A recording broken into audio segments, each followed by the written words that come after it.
यहाँ क्या आएगा 1 2 1 1 2 1 ओके देन 5 3 5 3 अब यहाँ देखो क्या आएगा 5 into 2 5 2 is 10 minus 3 upon 5 क्या आएगा 5 into 2 10 minus 3 upon 5 7 सॉरी इसमें हमारा वो वाला केस नहीं आ पाएगा तो दूसरा एग्जांपल लेना होगा। ये क्वेश्चन आप लोग होमवर्क में सॉल्व कर लीजिएगा, बताइएगा हमको कमेंट बॉक्स में या ग्रुप चैट में ये सिस्टम स्टेबल था कि नहीं। ओके आगे बढ़ते हैं हम लोग। एग्जांपल जो स्पेशल केस वाला है उसका एग्जांपल ले रहे हैं, ठीक है। तो ये सेकंड केस का एग्जांपल एक है, उसका कैरेक्टरिस्टिक इक्वेशन हम लोग यहाँ ले रहे हैं s to the power 5 plus 2 s to the power 4 plus 2s cube plus 4s square plus 4s plus 8, ठीक है। रूथ अरे बनाना है, स्टेबिलिटी चेक करना है हम लोग को।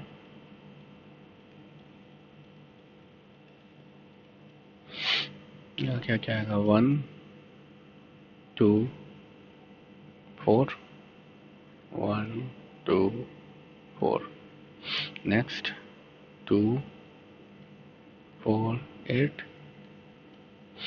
2 4 8।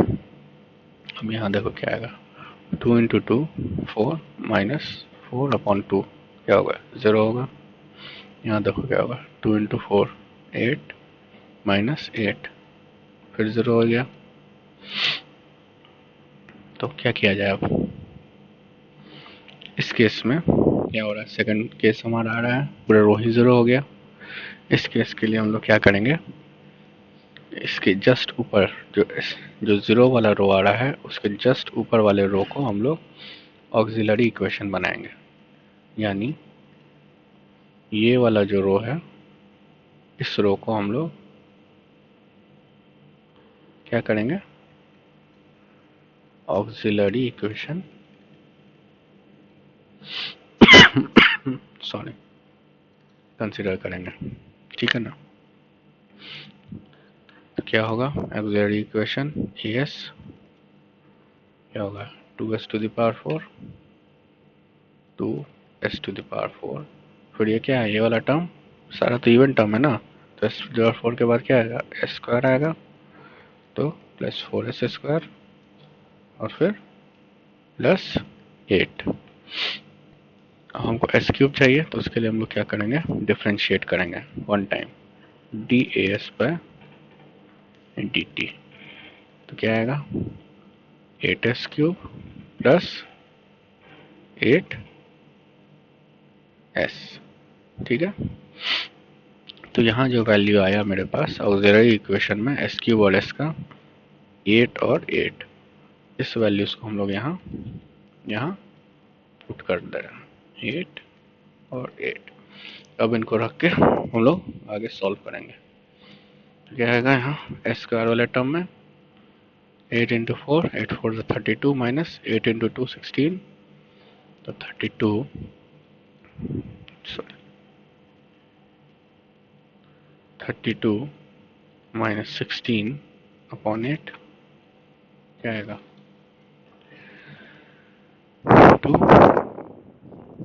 16 by 8 2 होगा ना, और यहाँ 8 into 8 divided by 8 8 आएगा। फिर s1 वाले टर्म में क्या आएगा 8 into 2 16 minus 8 into 8। चलो को ठीक से फिर से दिखा देते हैं। यहाँ क्या वैल्यू आया 2 आया, s1 में क्या आएगा 2 into 8 16 into minus 8 into 8 64 upon 2, और s0 वाला टर्म में क्या है मेरा 8 है, तो क्या आएगा माइनस 64 माइनस 16 क्या होगा माइनस 48 अपॉन 2 तो माइनस 24। क्या देख रहे हैं हम लोग?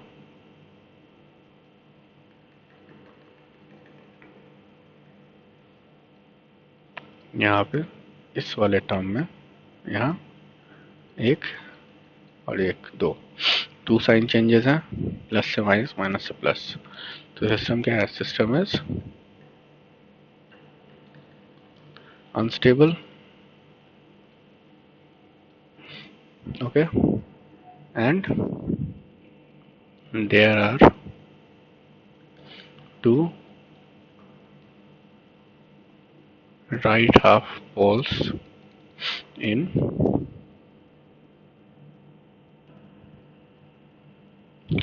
there are two right half poles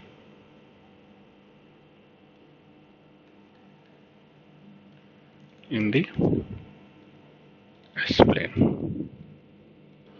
okay, clear है? तो रूट हर्विट्स यहीं पे हमारा टॉपिक खत्म होता है। कोई डाउट हो तो आप लोग हमसे कमेंट सेक्शन में या फिर ग्रुप में पूछ सकते हैं। नेक्स्ट क्लास में फ्रीक्वेंसी डोमेन एनालिसिस स्टार्ट करेंगे हम लोग। तब तक के लिए गुड बाय, थैंक यू।